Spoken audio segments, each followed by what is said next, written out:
Well, thanks for watching this episode of Answering the Call. I'm Pastor Chuck Reese. This is my wife, Annette. We're the executive producers of this series all about evangelism and discipleship. And we're excited today to be in Bellflower, California, visiting Living Waters. And with me, the CEO, Ray Comfort, Chief Evangelism Officer. That's right. Ray, thank you so much for spending some time to talk with Annette and I. I'm thrilled to be here. Thank you for coming. Well, you have a great studio here, and I've been watching you since 2007, Way of the Master. Obviously, the 180 movie was amazing, Evolution versus God, Noah, and you have this new movie out called 7 Reasons. Why don't you tell our viewers a little bit about the genesis of your ministry, and then we'll talk a little bit about the movie. I mean, how the ministry began? Yeah. Boy, that was way back in the last century. About 1972, I became a Christian. About a year later, a gentleman came around and he had this paper he had produced, but it hadn't been printed. He'd done the artwork, and he said, "It's called Living Waters. Would you take it over?" And I said, "Sure." So I took it over, and I began writing tracts, and we called our ministry Living Waters after the Jesus paper, as it was called in those days. It's a free paper, came supported by donations, and I've got great memories of finding money on our bedroom floor. People would throw it through the window and stuff like that. And then we started printing tracts. The first tract I ever printed was called Sin, Not Skin. It was on racism. Mm-hmm. And that's the root cause of racism. It's nothing to do with skin. It's the heart of man that's desperately wicked. It's just sparked off by skin color because man is so evil. And I wrote this tract, and someone saw it and ordered 5,000, and I was printing it off with what was called a gazetta, one of those winding things that used to bulletins or newsletters on, and I had to print off 5,000 for the guy, so my right bicep ended up bigger than my left. But that was the beginning. That's the genesis of Living Waters, and it's just grown from then, and we're delighted with what God's doing, particularly in the area of our videos. Our YouTube channel's got 72 million views. Yeah. That blows us away. We walk around with our mouths open like road tunnels because we're so amazed that this is a Christian video YouTube channel, and people are watching it. And I think I've figured out why. It's not just the accent. It's the fact that they're seeing people bare their hearts. And I remember for years as I witnessed to people using what we call the way of the master, using the law to bring the knowledge of sin. And I used to say, if only there was a shoulder camera, someone was watching this person's face, because I'm seeing them change from someone who's hard to someone who's open, because the conscience is being addressed. I've been using it where we go as well, and every ministry that we feature is doing evangelism and discipleship. And what I love about your videos is it really shows people how to have conversations, keep them going. We live in a culture right now where people want to win the argument, they'll kill the relationship and become insulting. But I always hear your heart. It's not to make somebody feel stupid, but to ask good questions, keep the conversation going, and hopefully they see where they've been deceived and maybe draw some new conclusions by the end of the conversation. Yeah, I hate people that aren't loving. That's like a joke. I don't hate it. Thank Just you. got it. Thank you. Thanks for pointing that out. I hate people that's not loving. That's but good. People can feel your love by your tone. Right. And if you really care about them. And I don't want to be condescending in any way. I'm not out to win an argument. I just want people to be saved from hell. Mm-hmm. As well as gratitude, you have deep compassion for people, and that comes through in your videos. I'm very, well, I'll say I just won't put up with anyone who's intolerant. Okay. Yeah, got you back on that one. But anyway, you relate to people in a beautiful way. When you talk with them, you don't appear to be judging them. And you do talk with many people who are intolerant. You have the heart of God on that. Is that something He has infused you with? No, I just think it's the accent. I think that's what does it, and my height. And you know, one thing that I love doing is I always carry in my pocket Subway gift cards. I haven't got a Subway store anywhere. This is just totally because I like Subway and it's healthy. But I give them a Subway card after I witness to them. I said, "Well, thanks for listening to me." And they said, "Okay, goodbye." I said, "No, I've got something for you. Here's a $5 Subway card for you." And you should see what happened to people. They melt. They just say, "You don't need to do this." I say, "I know I don't need to do it, but I really do love you, and I want to show this is a token that I really care." And it's worth 1,000 words, just a little gift like that. For so is the will of God, by your well-doing you put to silence the ignorance of foolish men. So always carry, Subway must love me, always carry these Subway cards in my pocket, and it really is a wonderful thing to do for an unsaved person. That's good. Well, stay tuned. We're going to get some previews from this new movie, 7 Reasons, and come back and talk a little bit more with Ray Comfort here at Living Waters in Bellflower, California. It's a woman's right to choose. It's a woman's choice. The woman has the right to choose. So you think it's a woman's right to choose? Yes, yes it is. You think it's a woman's right to choose? Absolutely, yes. Well, I'm pro-choice. I believe you should have the right to get an abortion. Women have the entire choice to choose what they want, and no one should dictate that. So I want to give you knowledge that's going to change your mind about everything you believe. Have you changed your mind about abortion today? I mean, yes, I did, So it did change my perspective on abortion. Are you beginning to change your mind about this issue of abortion? I guess you can say yes because, you had good reasons. Have you just changed your mind about aborting the child? Yes. Well, I just want to say thank you for opening my eyes. It's like it actually touched my heart. Going to vote pro-life? Yes. You've changed your mind? Yes.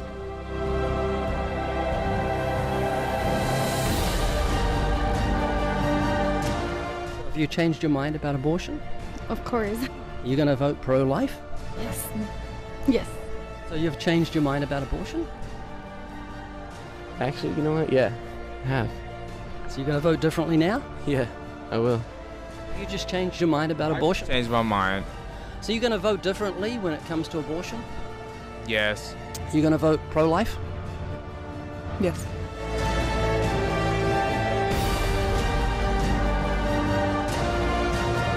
Could you take the life of that baby? I could never. You had good reasons.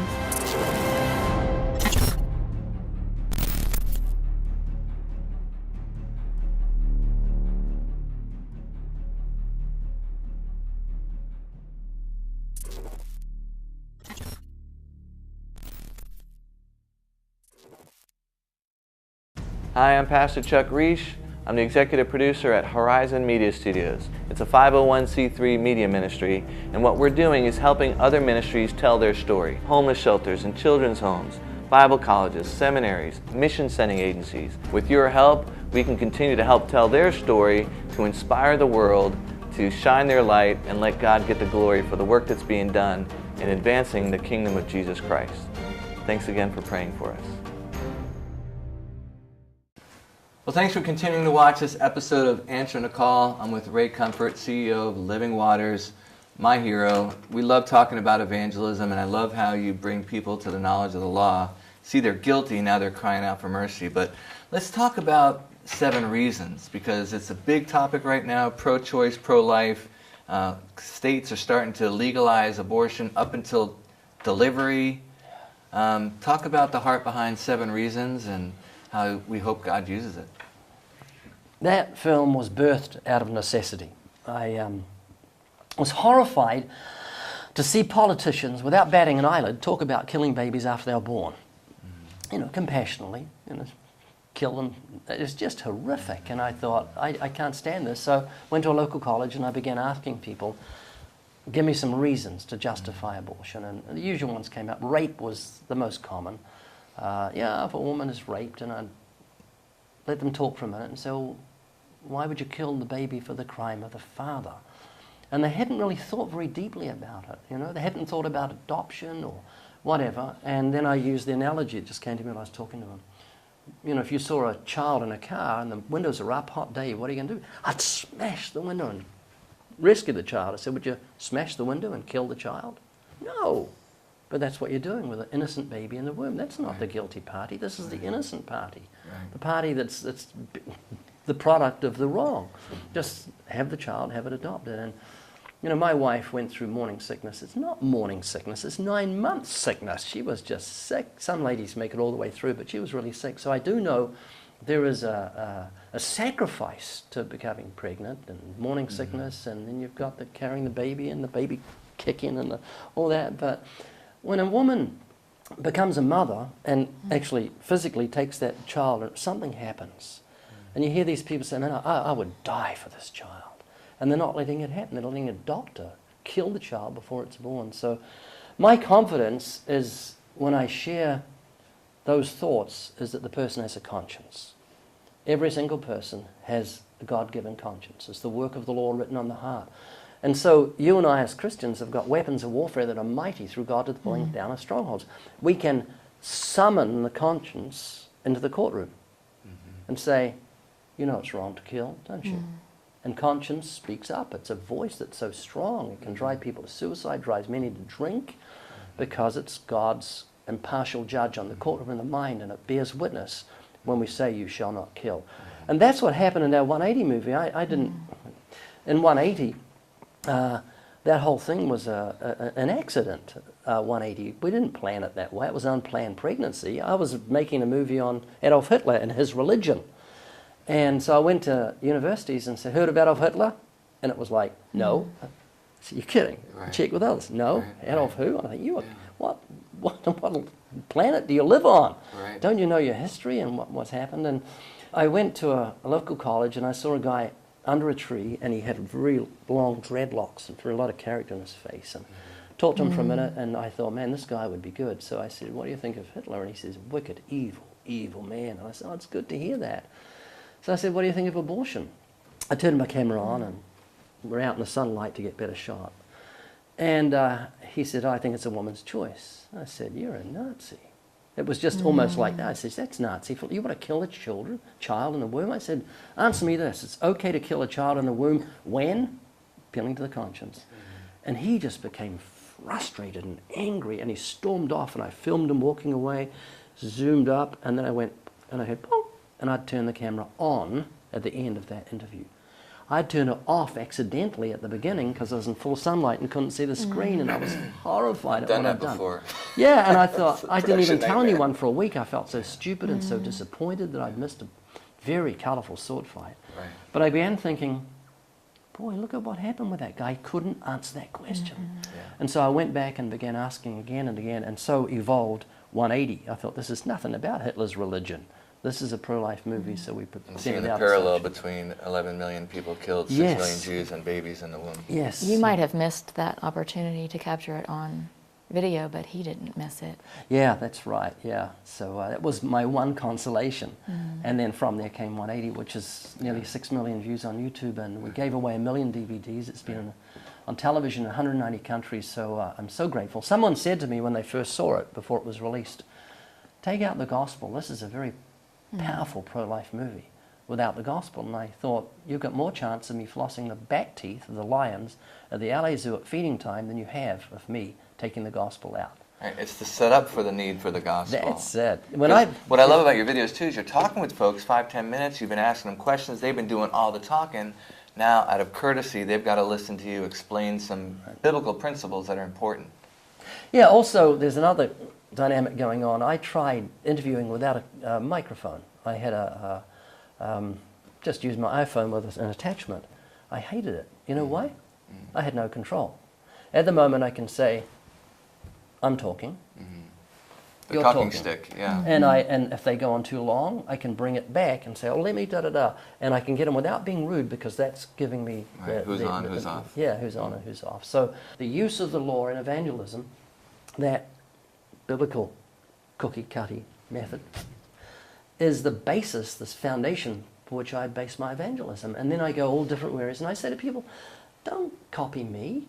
Use your own person. Let your own personality come out. You've got your own questions. Go any way you want. You don't have to say exactly what I say. Just see what Jesus did and imitate him. Do what Paul did in Romans 2.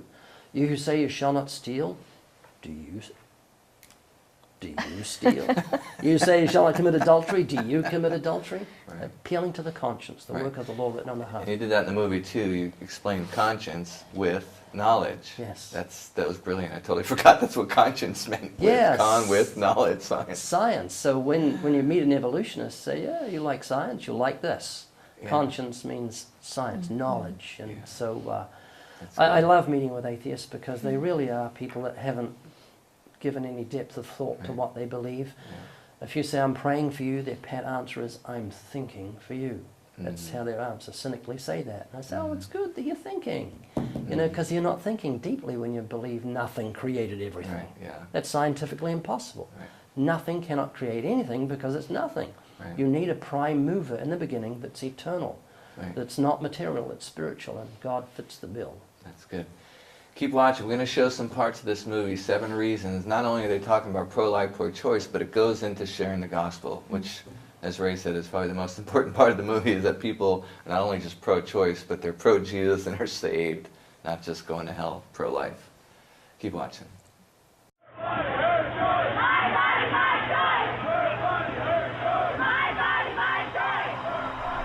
It's her body. Or severe disabilities. It's not going to get love. If they can't afford it. Well, if she were to get raped. I just don't feel like I'd be ready. Just an organ is not a living thing. Because also I am a woman who has had an abortion before, and it's not weighing on my conscience. Did you feel guilty when you killed your child? No.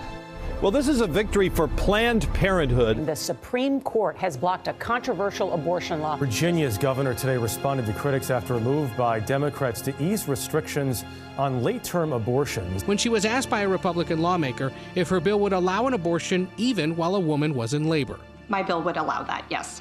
Abortion could be considered even during birth. Legalizing abortion up until birth. The child is an infant, is born.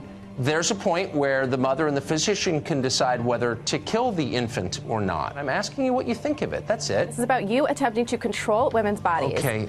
A late-term abortion is done in 2 ways, either through dismemberment or through a partial birth abortion ban where the skull is crushed, or both. You know you did it right if you crush down on the instrument and white material runs out of the cervix. That was the baby's brains. Then you could pull out skull pieces. And you have a day like I had a lot of times, sometimes a little face comes back and stares back at you. Congratulations, you just successfully performed a second trimester D&E abortion. Are you beginning to change your mind about this issue of abortion? I guess you can say yes because, you know, you had good reasons.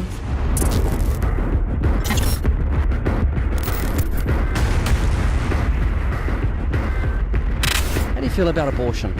I feel like it's a woman's choice, it's her body, and at the end of the day, the man's not going to be stuck with the kid. It's the woman's.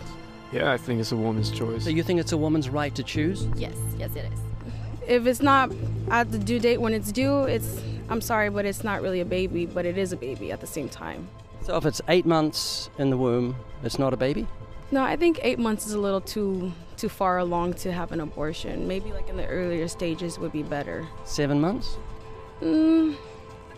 It's doable, but do you really want that on your conscience?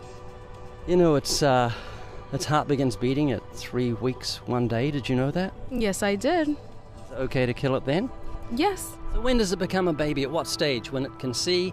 I mean, when it's got developed eyes, developed brain? Heartbeat. Okay, that's 3 weeks, like you said, yeah. 3 weeks. So it's a baby in the womb after 3 weeks. This is the most frequently performed abortion and is used typically from 5 to 13 weeks of pregnancy. This is a 14 French suction catheter. It's clear plastic, about 9 inches long, and it has a hole through the center. It is inserted through the cervix into the uterus. The suction machine is then turned on with a force 10 to 20 times more powerful than your household vacuum cleaner. The baby is rapidly torn apart by the force of the suction and squeezed through this tubing down into the suction machine. Do you know how they do abortions? Well, they actually go in and crush the head, and then they I know, and then the tube sucks it out, and then sucks the arms and the legs out. You think that's okay? I think it's a person's choice whether they want to do that or not. Do you know if a man comes up to a woman and punches her in the stomach and the baby dies, he's charged for murder? Yeah. Yeah, Maryland, along with 40 other states, have fetal homicide laws on the books. David Miller was found guilty of shooting and killing his pregnant girlfriend, as well as the pair's child she was carrying. That allows someone to be charged with murder, manslaughter, or feticide of a fetus in any development stage. The law excludes legal abortions. And what does that say to you? Doesn't it say an ambiguity in our law that the law says it's a baby and then the law says you can kill the baby? That's how I feel about babies being killed in the womb. You know, I've got a picture in my pocket of a baby at 9 weeks. Would you like to see it?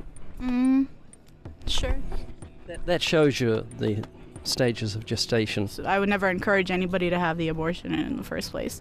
But well, that's nice of you to say that. I think we're making a little headway here.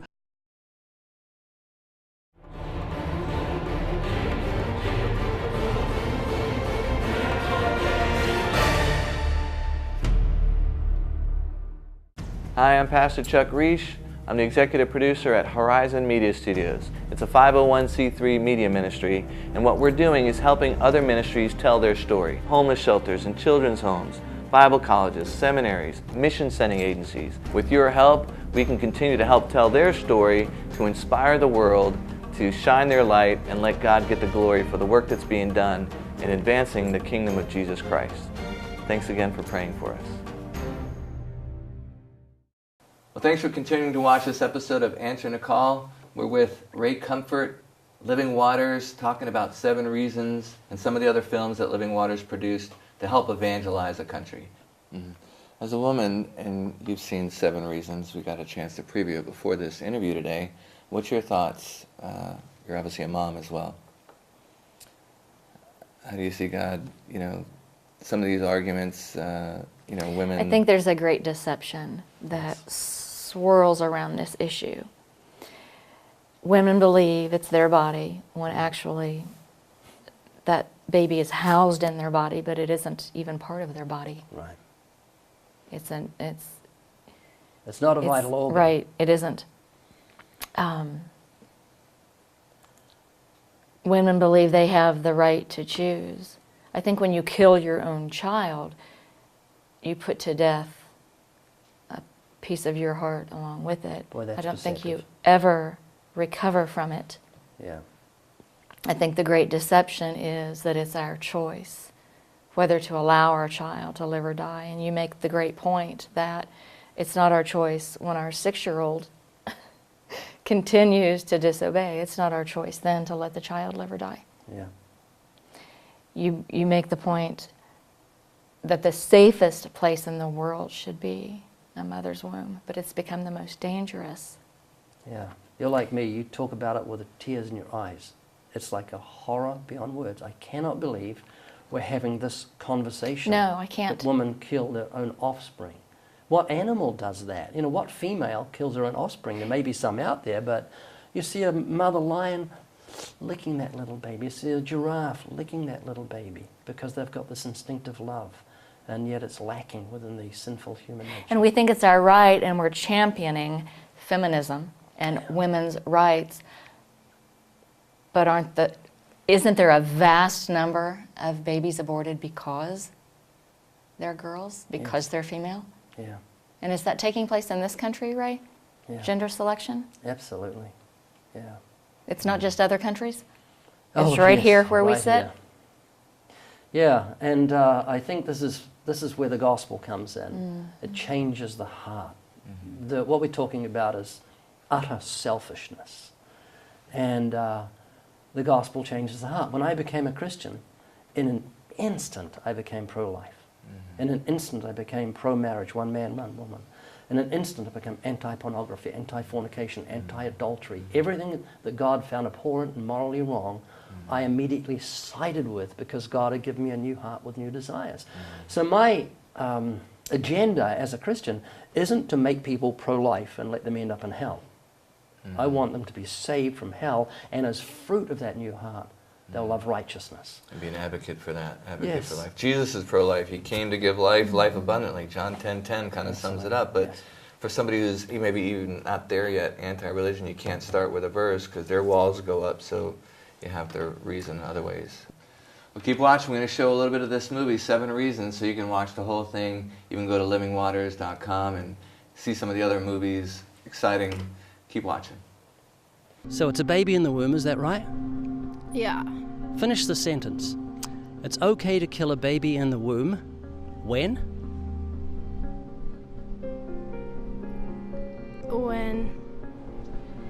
That's a tricky question. It's kind of difficult. When?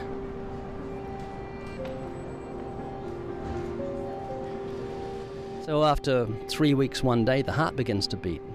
Yeah. Is it a baby then? Yes. So finish this question for me, will you? It's okay to kill a baby in the womb. When? When? Oh, that's a good question. I would say,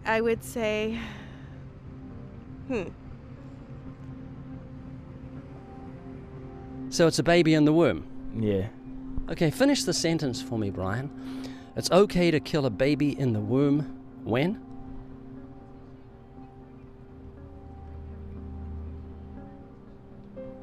It's not really my...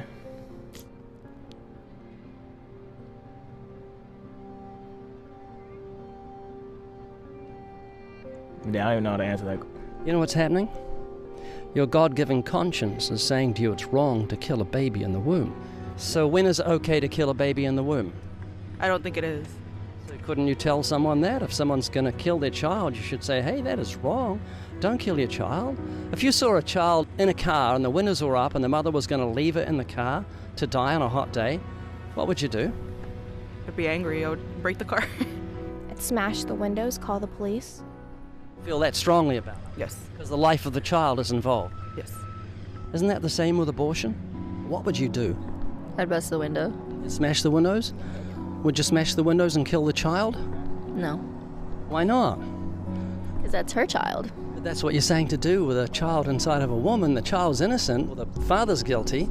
And I'm trying to say, hey, this child's innocent. You never take the life of an innocent child. Can you see what I'm saying? I do, 100%. Would you like to see a picture of a baby? I'll show you one at about 9 weeks. Hang on a second. So it's okay to kill that baby when? It's never okay. I mean... Have you just changed your mind about abortion? I changed my mind. So you're going to vote differently when it comes to abortion? Yes. Yes. After, I mean, you put this in front of me, and it's really, it's easy for me to say, well, it's just a fetus with arms and legs, but you put this in front of me, and I could tell you that's a child. I don't think it's okay to kill a baby.